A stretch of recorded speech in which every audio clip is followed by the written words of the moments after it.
I'm speeding. Speeding. Speeding. 5, 4, 3, 2, 1. The world is changing faster than ever.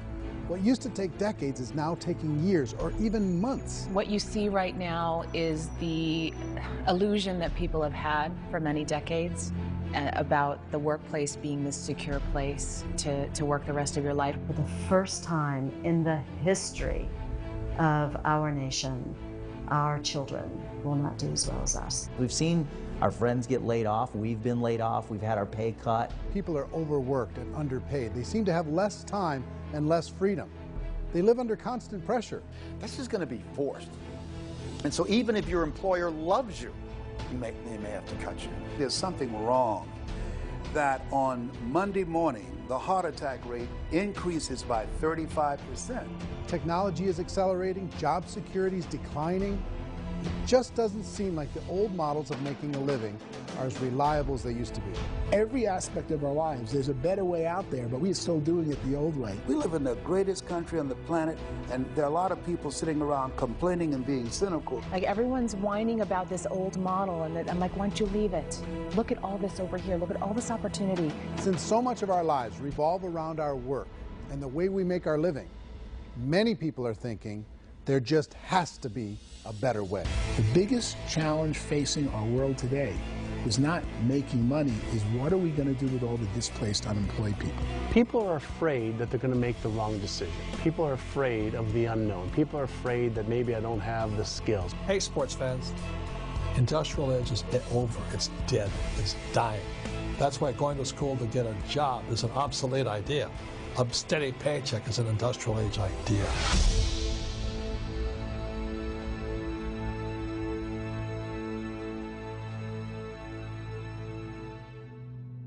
It's the search for answers that has brought us here together today.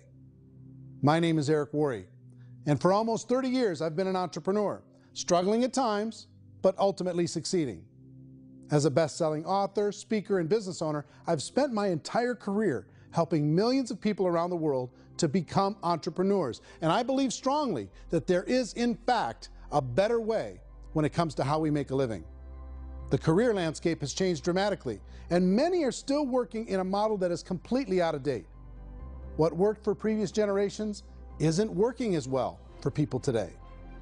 In this film, we're going to explore 3 important questions. First, what's really going on in our working world today? Second, in this new economy, is it better to become an entrepreneur, or is it safer to work for someone else? And third, if a person decides to become an entrepreneur and start their own business, how can they do it without taking on massive risk? To help in this journey, I've brought together some of the greatest experts and thought leaders in the field of entrepreneurship to share the real facts with you. My intention is to give you new information that will allow you to make choices that are not limited by an old, outdated model. Let's start by understanding what's going on in our working world today.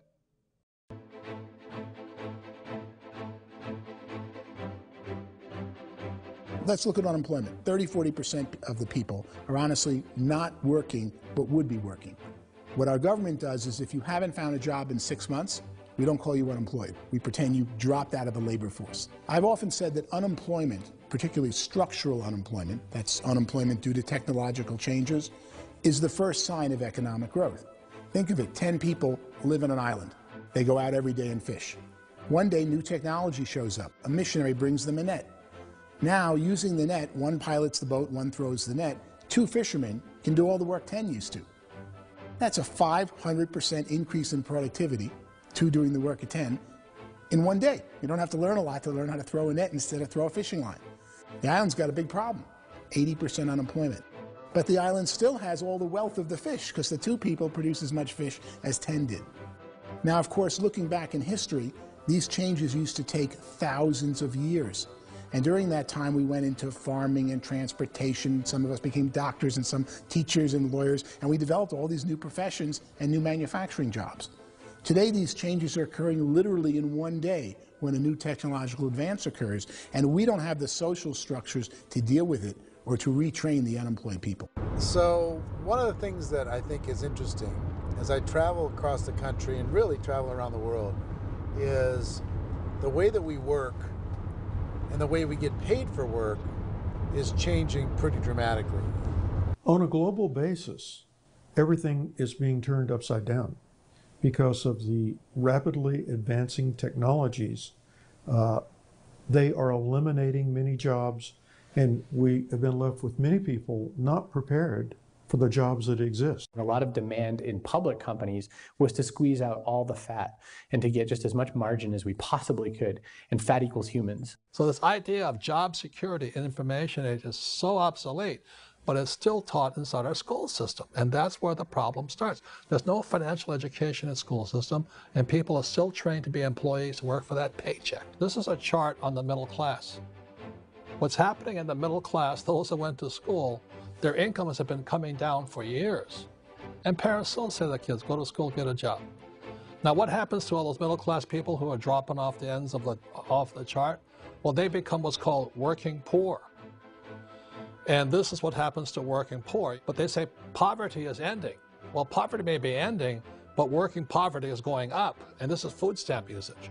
So food stamp usage in America is going through the roof right now, because people cannot earn what they call a living wage. Most people have experienced financial pressures that I think are probably greater than they have been in the past. If you're not working for yourself, then it's going to be a pretty hard road for a lot of people. Today, if you're going to control your future, the 40-40 plan is gone, where you can graduate from college and get a job and work for 40 hours a week for 40 years. That day is gone.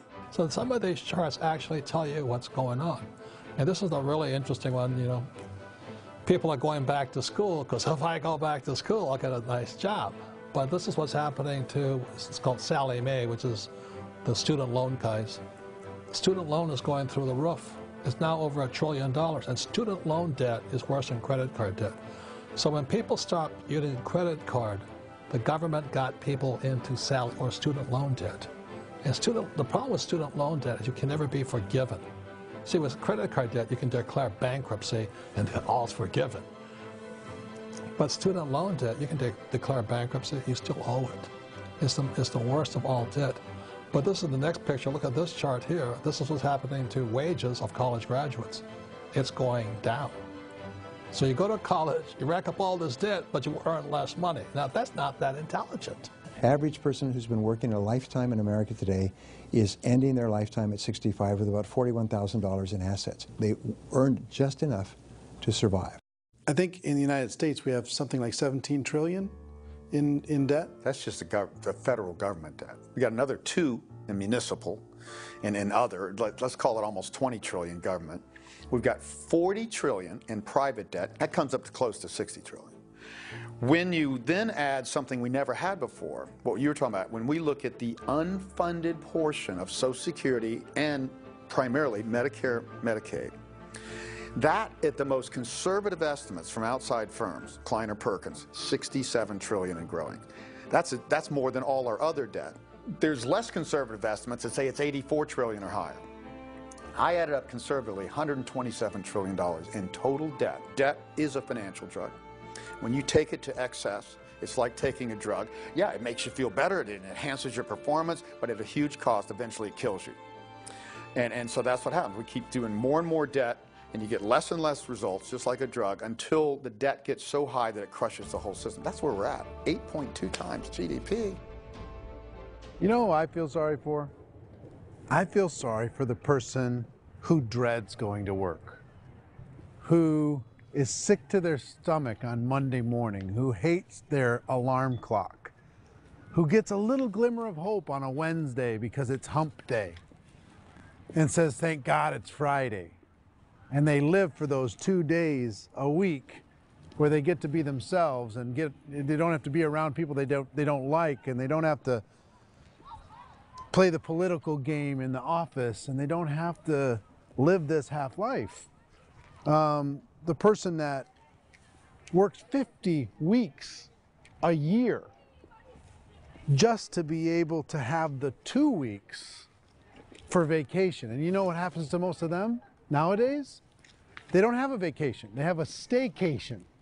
They have time off of work, but they don't get to go where they want to go because they're overextended. They've got all this debt. They got all this situation. They hate their alarm clock. They can't sleep until they're done. They have to spend most of their life in traffic. I feel sorry for that group of people because there's a better way. They just don't know it. I see this really interesting attempt at rugged individuality in a 6x8 rectangle, and I feel like you're all the same, except for the little push pins of the pictures. There's different pictures. Yours is named Jenny, and his is named Sujara, but it's the same people. And this is how they are, and they're just like the zombies, and there's no joy in there, there's no fun. There's always like the wacky woman who decorates her cubicle, and that's the most she can do there. You got to give her credits, right? The wacky cubicle woman. The basis for their life is worry. I'm worried, you know, maybe I'll get fired. I'm worried maybe my company will go out of business. I'm worried I can't keep spinning the plates on paying the bills. I'm worried about how do I send my kids to college. I'm worried, what if the transmission of my car breaks? That's, you know, 2 or 3, I can't fix it. People live in a sea of worry, and it eats at them. Those signs that people held up during the Depression didn't say looking for gainful employment in a cubicle. It said looking for work.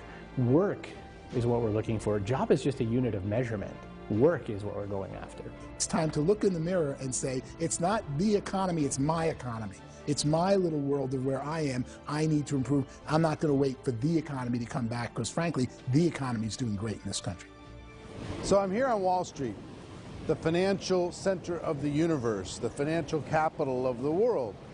This is where most people's money goes to at least be held for a time, right?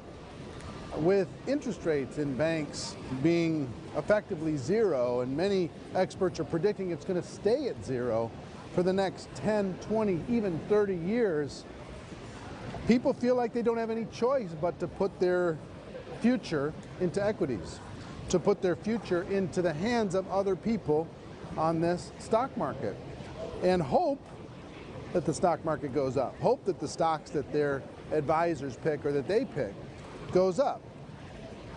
That's one way to go, I guess. It's my personal belief that if you put your future into the hands of yourself, in other words, you have earning power by yourself, I think you're a better investment than these guys. I think you controlling your future is a better option than handing over your retirement to these guys. The average household income in the United States is approximately $50,000 a year, what they call the middle class. To reach the top 25% of income earners, you'd need to earn at least $90,000 a year. To reach the top 10% would be a household income of $140,000, the top 5%, $190,000, and to be in the top 1%, you'd need a combined household income of at least $380,000 a year. So here's the question. What do you think would give you the best chance to move up and get to the top 10%, the top 5%, the top 1% or beyond? In my opinion, and in the opinion of many, many experts, the answer is to become an entrepreneur, to become your own boss. I think you have to be a business owner. I can't, the only time I ever say to someone it'd be great to be an employee is when they've already told me they've surrendered. I only tell people who are wounded spiritually that they should be an employee. And it's that feeling that you get when you pick up the backpack off the little Cub Scout and say, "Don't worry, little guy, we'll get you back to the camp." You know, it is in no way a kindness when I tell someone they'd be a great employee. The other status symbol really increasingly is lifestyle. And people can own their own business, maybe even work out of their house. That, I tell you, people admire that, like, gosh, I wish I could do that. The spirit of the entrepreneur is to be a risk taker and to be resourceful and unstoppable and to have a vision of yourself beyond where you are and not willing to settle for life as it is. Think about the great entrepreneurs. They're visionary. They have heart. They're willing to do today what others won't so they can do tomorrow what others can't. Personally, I don't think of the new economy, the old economy. I create my own economy. The entrepreneur's in control. I decide what the economy is going to be like. In the world of entrepreneurship, there are no limits. you can make as much as you want, depending on how much you want to work and how smart you are and how great a team you put together.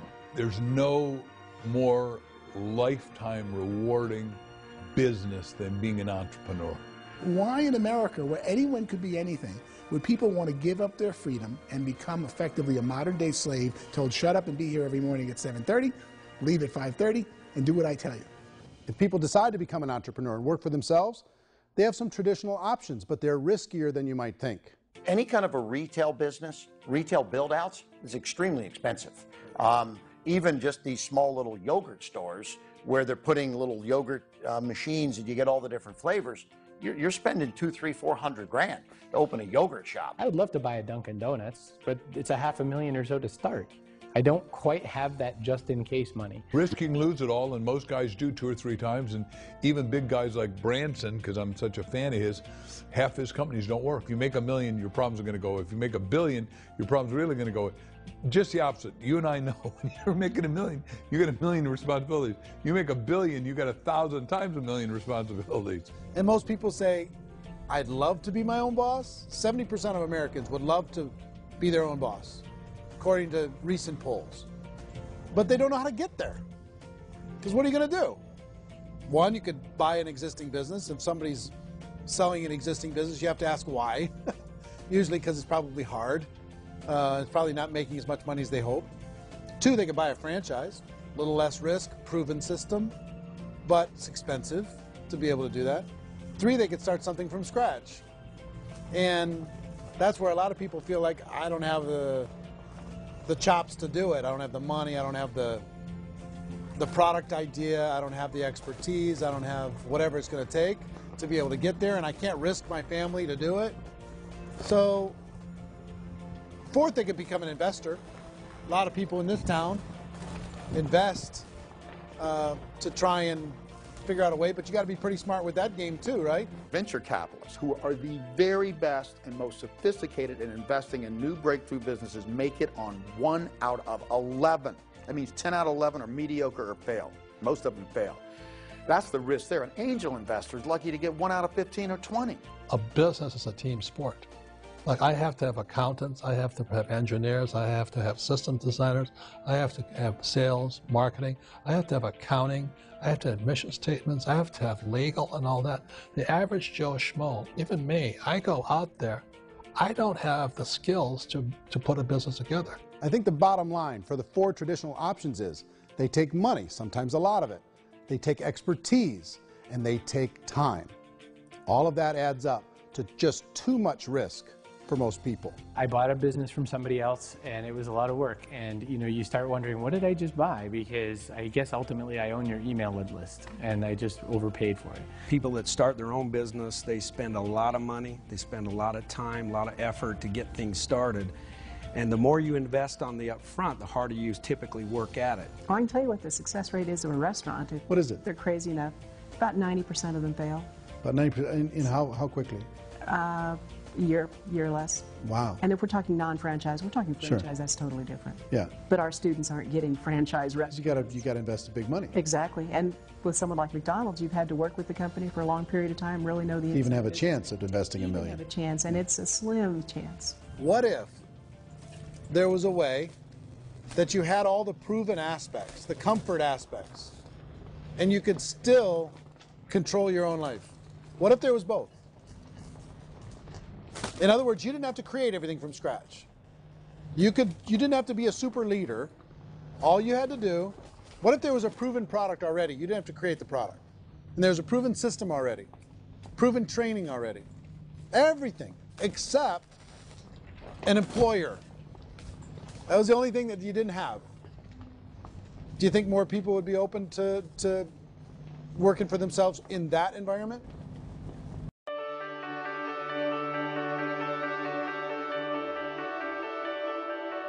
In our search for a better way to make a living, we've come to the conclusion that becoming an entrepreneur is actually safer than being an employee. And through our look at the entrepreneurial options, one particular path kept coming up from expert after expert. And I think most people will find it surprising because it's certainly a non-traditional business model. That model is for people to start their own business and become an entrepreneur through the creation of a network marketing business. Some people call it direct selling because the product is being sold directly from the manufacturer to the end consumer, cutting out the middlemen. Other people call it multi-level marketing, or MLM, because there are multiple levels of commissions paid. The most common term today is network marketing, because network marketing best describes using a large group of independent distributors, independent entrepreneurs, to move a product or service more efficiently. So my friend here, Donald Trump, and I, we always write about the network marketing industry. And the reason we support the network marketing industry is because it really is a business school for entrepreneurs. Because most people come out of school looking for a paycheck. Oh, that's terrible. I went to network marketing like that. I think if it didn't exist, we should invent it. It is that good. I think direct selling is a great way to do business today. It's very easy to get into that industry, and you can be self-employed, be, in effect, an entrepreneur. When we see multi-billionaires adding network marketing companies to their portfolio of companies, that would be a clue. When we see people who are very famous authors and very famous business people endorsing the industry, that would be a clue. These network marketing companies aren't $50 million companies. They're billions and billions of dollars. They lead the stock market. They're major companies. When we're going to get it? You know, and you're going to school to work for a paycheck, but if you want to be rich, be an entrepreneur, and network marketing gives you the spirit to be an entrepreneur. A traditional company will spend up to 50% of their total revenue on marketing. Network marketing companies use a different approach. Instead of having all that extensive marketing expense, they utilize a network of independent distributors to do the marketing for them. Now, why do they do this? First, because word-of-mouth advertising is so much more effective today than traditional media advertising. Second, some products need to be explained or demonstrated, and an independent salesperson can do that more effectively than an ad campaign. Third, it's completely efficient. The company only pays for the marketing of their product if a sale happens and not before. Imagine if Amazon allowed you to become an independent distributor and paid out 40% of its revenue to that distributor group. All you had to do as a distributor was recommend a product, and if a person bought it on Amazon, Amazon would take care of all the logistics, and you'd get paid for bringing the customer. Now imagine you got paid for every purchase that customer made for the rest of their lives. Well, Amazon doesn't offer this option, but network marketing companies do. 85% of all buying decisions in our society are made as a result of word of mouth or reputation. We're recommending things to each other all the time. You know, who's your dentist? Who's your doctor? Who's your lawyer? What detergent, are you using? What legal system are you using? What product are you using? We're talking to each other about the things that we love anyway. When you go into a big box retailer, you're lucky if the clerk looks you in the eye, much less gives you any detailed or accurate information about what you're purchasing. So of course, this personal information, this education coming from a friend, a neighbor, a relative, or even a stranger, but one who has experience with the product is extraordinarily valuable. As a matter of fact, network marketing can educate consumers probably better than any other form of marketing. It certainly can do better than advertising, because advertising usually has a certain hype to it, and you can only get limited information. So, network marketing trumps advertising. If you were a typical sales company and you wanted to sell $1 million a month worth of product, you might go find 100 superstar salespeople. The quota would be $10,000 a month. So network marketing as a distribution system just flips the numbers. So we use 10,000 happy, raving fans of a particular product, and we don't concern ourselves so much with how much product each one of them individually sells. If they sell just $100 or $200 a month, and there's 10,000 of them, you're selling $1 million to $2 million a month worth of product. And that's the best way I can explain how network marketing works. This is the marketing arm of the company. There's not money being wasted on bricks and mortar. There's not money being wasted on inventory that's sitting stagnant somewhere. There's not of employees standing around that don't have customers. These are people that are going to connect with customers. These companies allow people to become independent distributors for extremely low cost and with no minimum time or sales quota. Essentially, they own their own business and can provide as much or as little sales as they choose. In other words, the distributor gets all the benefits of traditional business ownership without the risk. The advantage of network marketing is the ease of entry, the low risk, and the low startup cost, because almost everything else has very high risk. You can get in for a minimal investment. You're buying into a system that's already been proven, products or services that have been proven to work. The keys to network marketing is providing an opportunity for the masses to get involved, providing an opportunity for the average person who doesn't have the resources to start their own business. All of this so far is fairly straightforward, but network marketing offers another benefit, and it's this benefit that makes it so interesting for entrepreneurs. Network marketing allows a distributor to build their own network of other distributors and then compensates them on the sales created by that entire group. Direct selling is, at its base, very simple. It's the sale of a product or service to an individual on a face-to-face, one-on-one basis, just the way we're talking right now. But there's an important element as well, and that's the offering in conjunction with that sale of product, the offering of an opportunity for someone to make something of themselves. No matter what your social status is, no matter what language that you speak, I mean, look how many unbelievable people are becoming successful to speak every kind of language out there. What an awesome gift to give the world. Instead of having to work your way up in a system and prove that you could be a sales manager, they just decided everybody can be a sales manager. Everybody gets to build a sales team from day one. And so what that brought into the system of growth as a direct selling company is the concept of compounding or geometric progression. Because now you can actually grow a sales force very quickly because everybody is enrolling people in their own sales force. People who are like, oh, this is weird, I'm building a sales team, or what do you think you do at a regular company? How do you think a regular company works? Network marketing is the only industry that doesn't say your past determines your future. It looks at your past and says, okay, now what can we train you to do so you can have a great future? Every other employer out there wants to exploit you for what you already know, not teach you something new. Network marketing has the potential to save the United States and the world because it's going to teach people not to be employees, but to be entrepreneurs.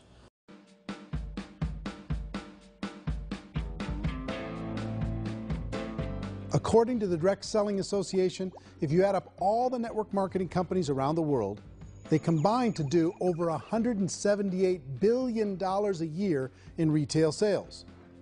To give you an idea of how big that really is, the NFL, the National Football League, does approximately $9 billion a year. The music industry does a little more than $16 billion a year, and the movie industry does about $80 billion a year. Using a conservative average, network marketing companies pay their distributors about 40% of that $178 billion in the form of commissions, which adds up to more than $71 billion a year. That's almost $6 billion a month. It's almost $200 million in commissions every single day. So it's certainly working, and people are making serious money in network marketing. With the growth of the direct selling industry over the last 10, 15, 20 years, we've seen a broader understanding of the channel.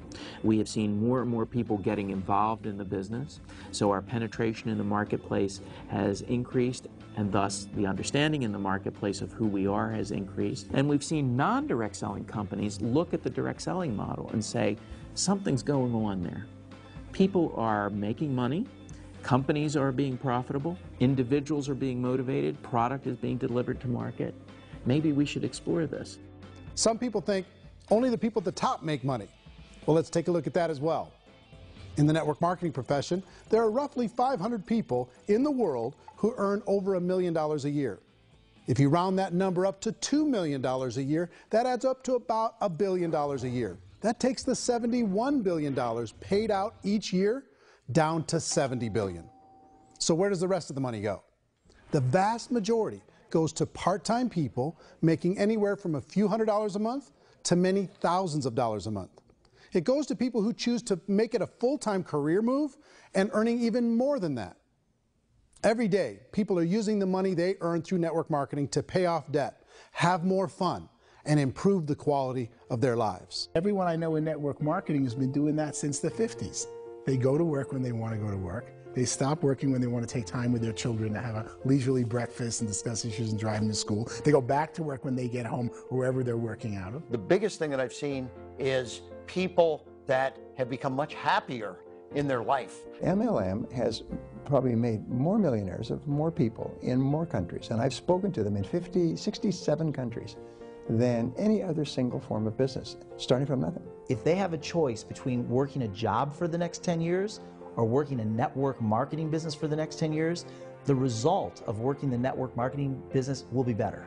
A lot of people within the industry go on and make this a career and do extremely well at it. Network marketing has been nothing but good for everyone I know that's been involved with it because they did it seriously and they played full out and they've been very successful. It's been a constant barrage of success stories and people showing off stuff that they got as a result of it. How many people are involved?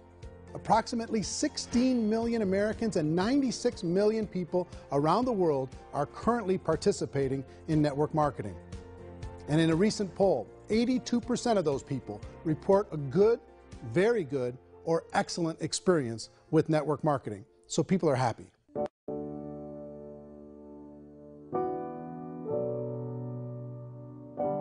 So I've taken a look at the network marketing profession and really tried to understand why so many people are confused as to the validity of this as a business.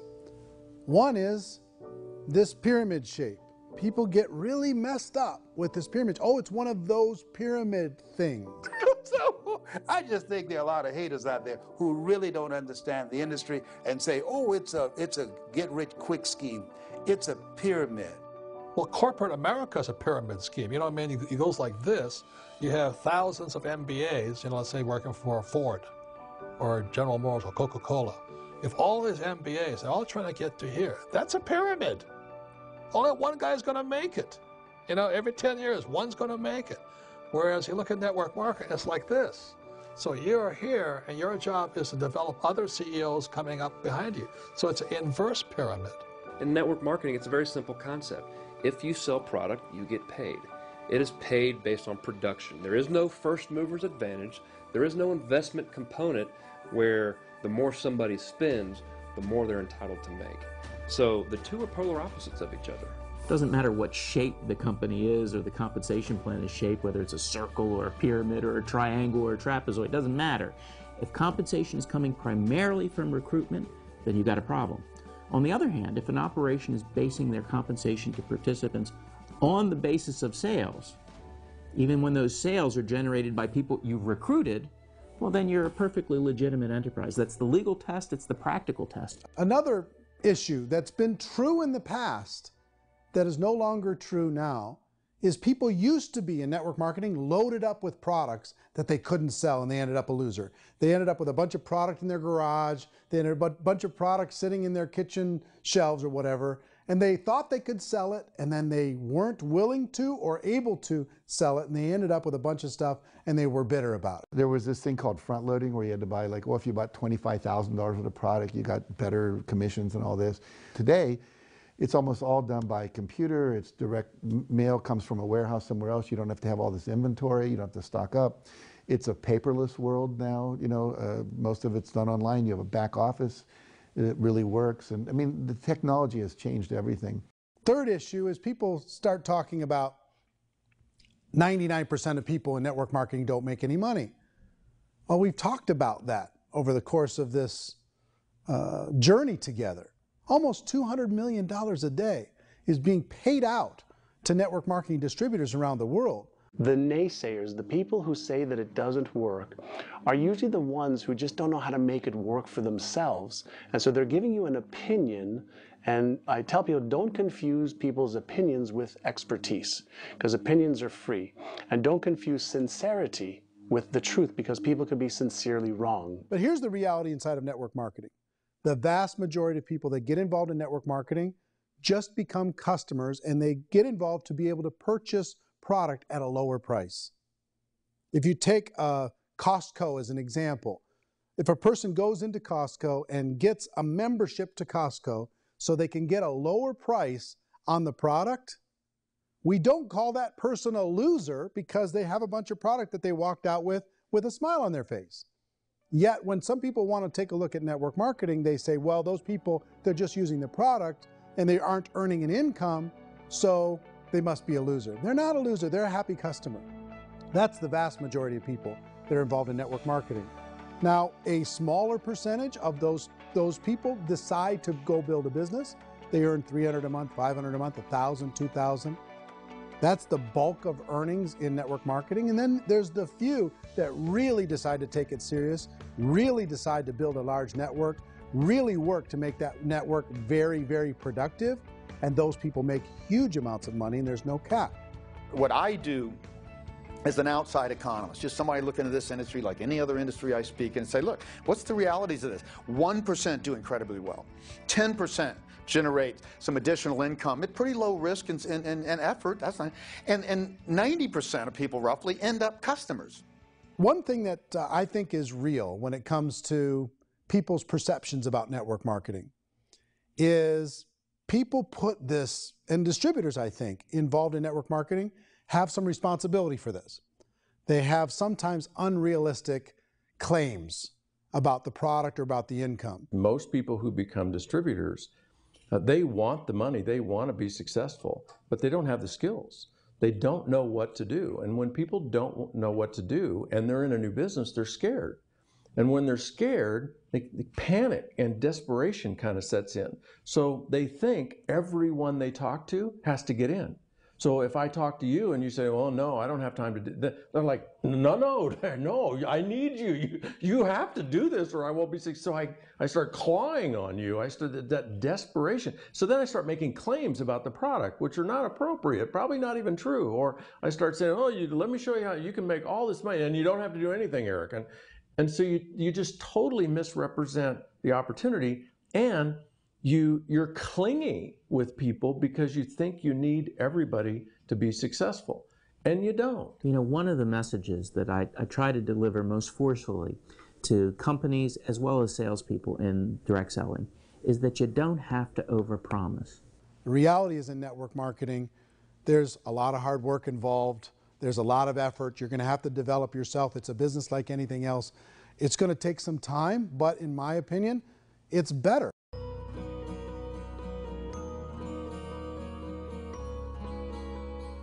It's light years better for people starting today than it was even 5 years ago. I think it's more widely accepted now, and people understand it is a business. It is being an entrepreneur. It is being a business owner. Our belief system is based upon our evaluation of something, and frequently if we reevaluate a situation, our belief about that situation will change. The industry has changed and it's grown up. It's totally transformed. You've got young people today that have grown up with social media, and they understand networks. They understand how people are connected through technology, and they understand how money flows through those networks. So when they see network marketing, they don't see it the way their parents saw it. And we've all learned, the larger industry that you represent, has all learned from those mistakes and flaws and errors that have happened early on. Early algorithms didn't work the right way. That's all fixed. It's like when they design a computer program, they design the program, then they run it, and then they go back through and they debug it.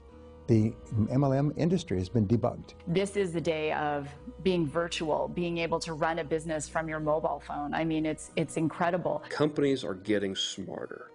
They're implementing more consumer protections. They're implementing more compliance training.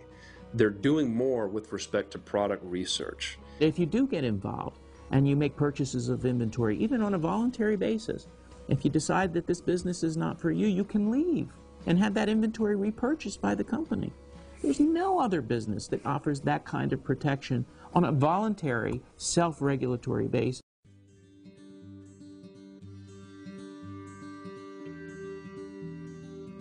If you decide to look further into a network marketing business in order to generate more cash flow for your family, I would recommend reviewing the following 4 elements.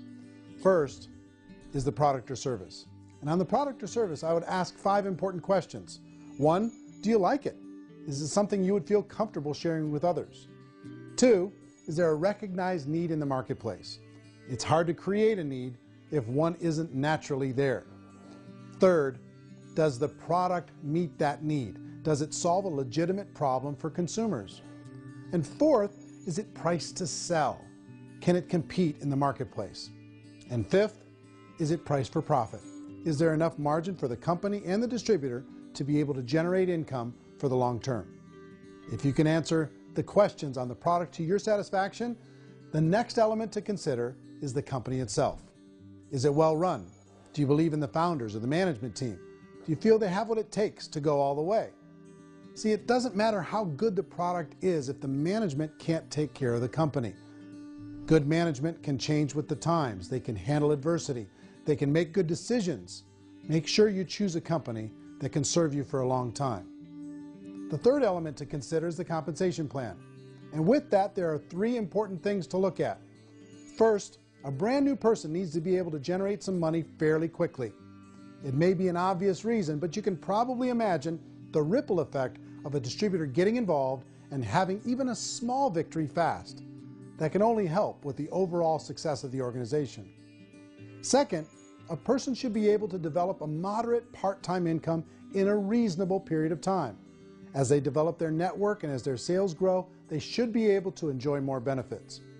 And third, for the people who are really serious, for those who decide to really go pro in the network marketing profession, there should be the possibility to make a serious full-time income if they work hard and are committed to developing their skills. If you're comfortable with the product, the company, and the compensation plan, the last thing you should look at is the support that will be made available to you. Does the company have a website? Does it have a solid online reporting tool? Do they have comprehensive training available? Do they host events to help you build your business? If you decide to do this, what kind of a support system can you plug into? Choosing a network marketing company is a personal decision. But evaluating the four elements of product, company, compensation plan, and support is a great place to start. Is the company promising that you're going to get rich quick or that you can make a lot of money without a lot of effort? That's a red flag. Is there a product that you really believe in that you think can be sold? Or are you being told by salespeople or the person who's trying to recruit you or by the company itself that don't worry about the product, all you have to do is recruit other people into the business? Red flag, warning sign. If you're hearing that, take a second or even a third look. Get to know the customers, the products, the business, have some success, and see where the opportunities might take you to move up in the organization. You want to find out how concerned are they about my education, my training, and my development? Is there a space for me to grow?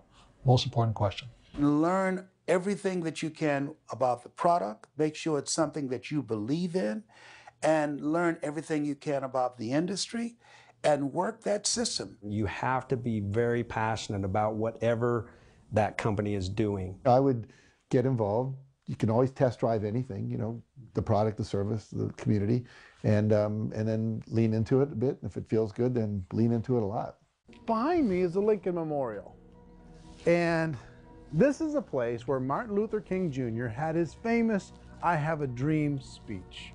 And at that speech, he talked about his dream for equality for everyone around the world, and that's a noble dream.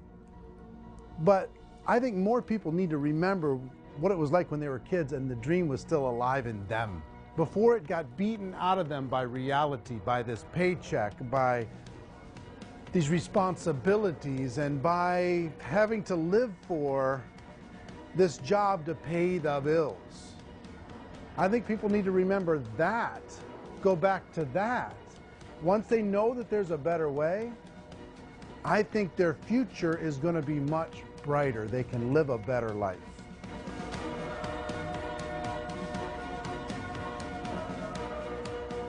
So if you're considering getting involved in a network marketing company, let me offer you just a few pieces of advice. First, network marketing isn't perfect. It's emotional, it's challenging. Like any entrepreneurial venture, it can have its up days and its down days. But if you have an entrepreneurial bone in your body, it's just better. Second, if you're gonna do it, decide to be professional. Decide to go pro. It's better to do that than just be this amateur sticking your toe in the water. Third, as any professional, you're gonna have to learn some new skills. And I promise you, inside of the network marketing profession, they're not too difficult to learn. Fourth, like anything worthwhile, it's gonna take some time. Don't expect that you're going to get to the finish line right out of the gate. And fifth, it's worth it. It's worth it to be able to take charge of your life again. It's worth it to be able to control your own financial situation. It's worth it for the people you're going to be able to spend time with. It's worth it for the things you're going to be able to see and the experiences you're going to be able to experience. It's worth it for the causes you're going to be able to contribute to, the lives you're going to be able to touch, the customers you're going to be able to help, the friendships you're going to be able to develop. I promise you, it's worth it. Remember, most people are searching for answers just like you are. But I do have to tell you the catch to network marketing. If there is a catch, if you want to understand this from an emotional point of view, people say, well, it sounds too good to be true. It's not, it's hard work. But here's the catch. Most people still don't understand it. So you're going to have to endure the loss of social esteem from ignorant people. The uneducated will think less of you. Now, if you can handle that, you're on your way. If that's going to destroy you, you know what? Entrepreneurship in general probably isn't in your future. If you can face that catch, you can become unstoppable. I want everyone to really contemplate this if they're not in network marketing. You're in a job, you probably have a mortgage, you have rent, you have debt, whatever's going on. You're in a prison. You work just hard enough to keep them from firing you, and they pay you just enough to keep you from quitting. Come on! I've been there, done that, and bought that t-shirt. In network marketing, if you run into failure, it's really just a homework lesson for yourself. There's no one to blame. You really have no excuse not to be successful. You just don't. People don't want to hear that, but there's so much available to you. If you want to be a good network marketer, be a student to the people above you, be a fellow traveler to the people on the same level, and be a teacher to those below, and know when it's appropriate to do which. People who are not afraid of asking people to buy things, or not afraid of persuading people with a chance they may say no, these people own the future. Nothing happens until something moves. So you got to go move, you got to go do something, or nothing's going to change in your life. In the beginning, you're going to do a lot of things that you don't get paid for. But as you go down the road, you get paid for a lot of things that you don't do. And your job is rehabilitate the spirit, the entrepreneur spirit in all of us. You get it back. Either give it a strong yes or a strong no, but no wishy-washy, dilly-dally stuff in the middle. There's dreams and there are nightmares, but I believe that the biggest nightmare of all is when you don't pursue your dream. You're going to see some monumental growth in this profession. It's an exciting, exciting time to be involved in the network marketing profession. The next 10 years, I see just exponential growth. When that tipping point comes, it's not a matter of asking somebody, have you ever heard about network marketing? You're really asking them, which company are you building your wealth in? We are here to fix the world, to improve relationships with other people, to improve other lives. And the real reward comes as an entrepreneur in any level from teaching somebody something and watching them soar. There is no greater reward.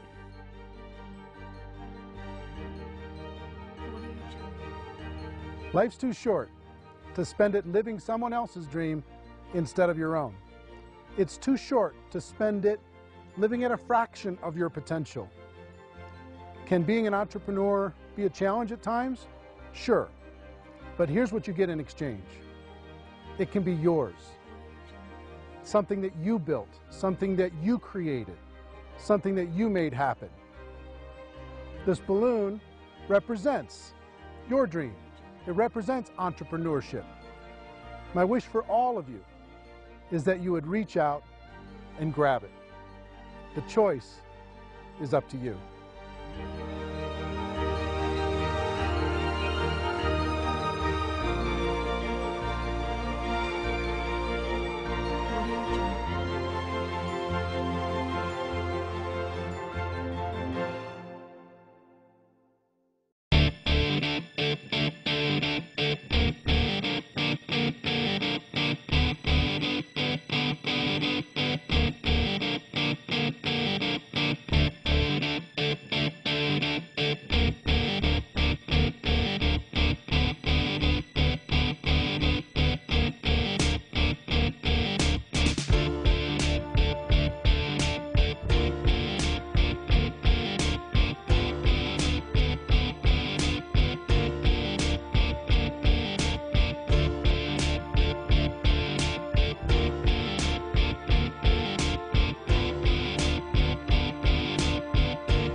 mentioned the word scam.